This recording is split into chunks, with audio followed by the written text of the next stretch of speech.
Hitler, Germany का तानाशाह,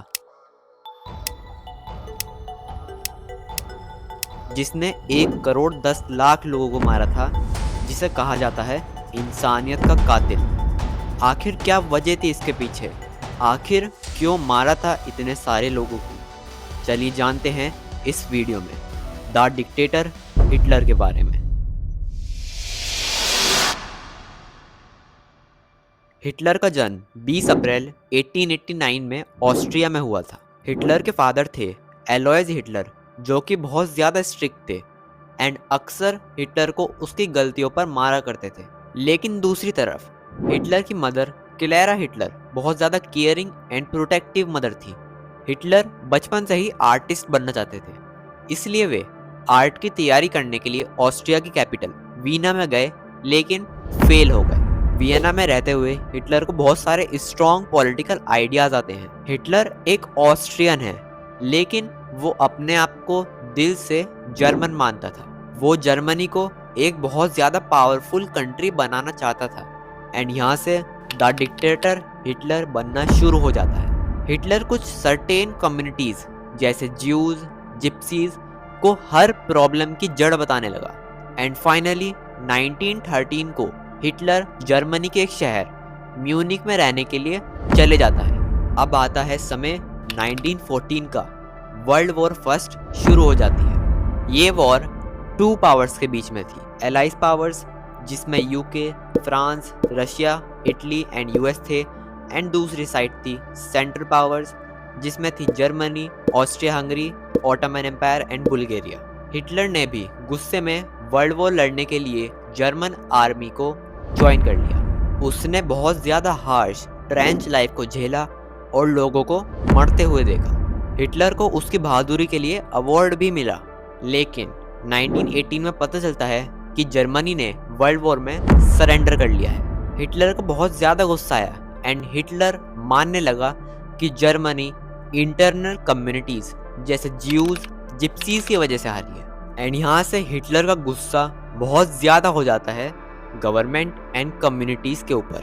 1919 को हिटलर पॉलिटिक्स में एंट्री ले लेता है। वर्ल्ड वॉर फर्स्ट के बाद Germany economic and political crisis में चली जाती है एंड ऊपर से एक ट्रीटी साइन होती है, ट्रीटी ऑफ वर्सेल्स, जिसके वजह से जर्मनी की हालत और बुरी हो जाती है। हिटलर जर्मन वर्कर पार्टी, जिसका नाम बाद में नाजी पार्टी कर दिया गया, उसको ज्वाइन कर लेता है।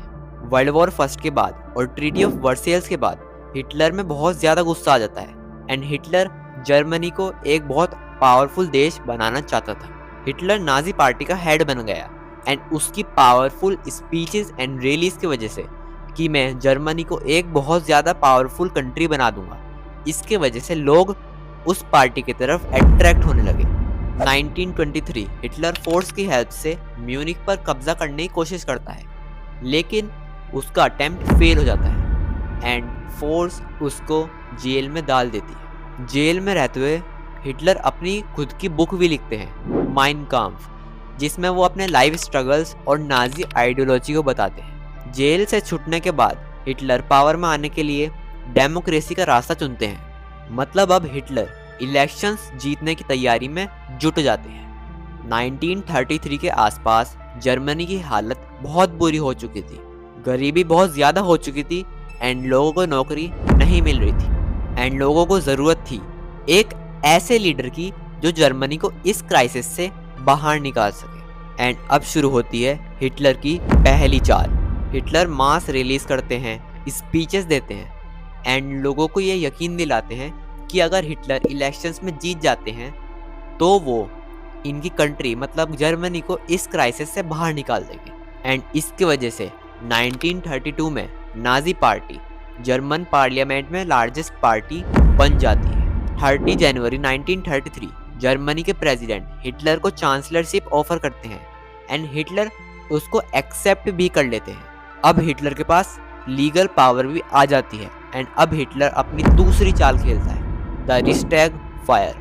जर्मनी का पार्लियामेंट, जिसका नाम रिस्टैग था, उसमें 1933 में आग लग जाती है। हिटलर ने इसका फ़ायदा उठाया एंड एक इनेबलिंग एक्ट पास हुआ।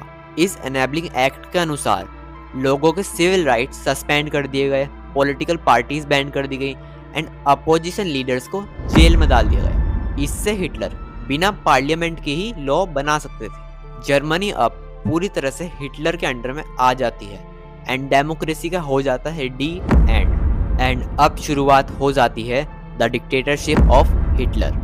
अगर हम हिटलर की आइडियोलॉजी को समझें तो ये हमें पता चलता है कि हिटलर में रेशियल डिस्क्रिमिनेशन कूट कूट के भरा हुआ था। हिटलर सिर्फ आर्यन रेस के लोग ही अपनी कंट्री में चाहता था।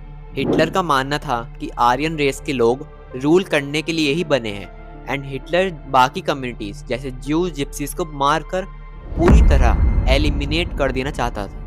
Newspapers, radios, films, posters and यहाँ तक कि बच्चों की स्कूल की किताबों सब हिटलर के कंट्रोल में आ जाती है। बच्चों को स्कूल में नाजी आइडियोलॉजी पढ़ाई जाती थी। इसी बीच में बहुत सारी फिल्म्स एंड बुक्स लिखी गई जो नाजी आइडियोलॉजी को बहुत अच्छा बताती थी। हिटलर को पता था कि अगर बहुत लंबे समय तक रूल करना है तो जर्मनी का यूथ मतलब बच्चों पर कंट्रोल करना होगा।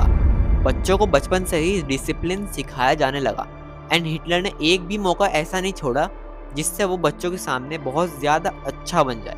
वीडियो की स्टार्टिंग में मैंने आपसे कहा था कि हिटलर ने 1,10,00,000 लोगों को मारा है, तो इसको डीप में जाकर समझते हैं।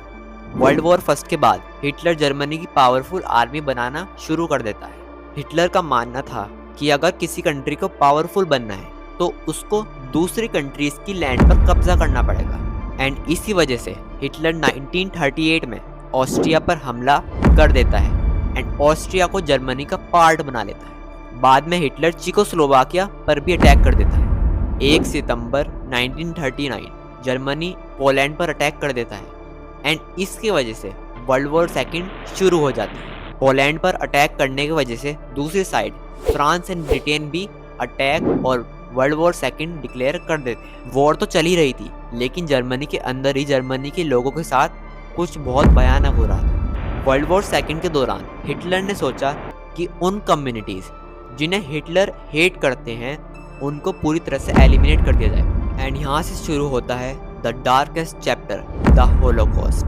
ज्यूज, जिप्सीज, डिसेबल्ड पर्सन्स, इन सबको हिटलर पूरी तरह से एलिमिनेट कर देना चाहते थे एंड अब शुरू होता है the final solution. Around 6 million Jews and total में 1,10,00,000 लोगों को गैस चैम्बर्स में मारा जाता है। बहुत बड़े स्केल में लोगों की मास किलिंग की जाती है, कभी भी किसी को भी मार दिया जाता था। 1942-43 हिटलर सोवियत यूनियन पर कब्जा करने की कोशिश करता है एंड उस पर हमला कर देता है एंड ये होती है हिटलर की सबसे बड़ी गलती।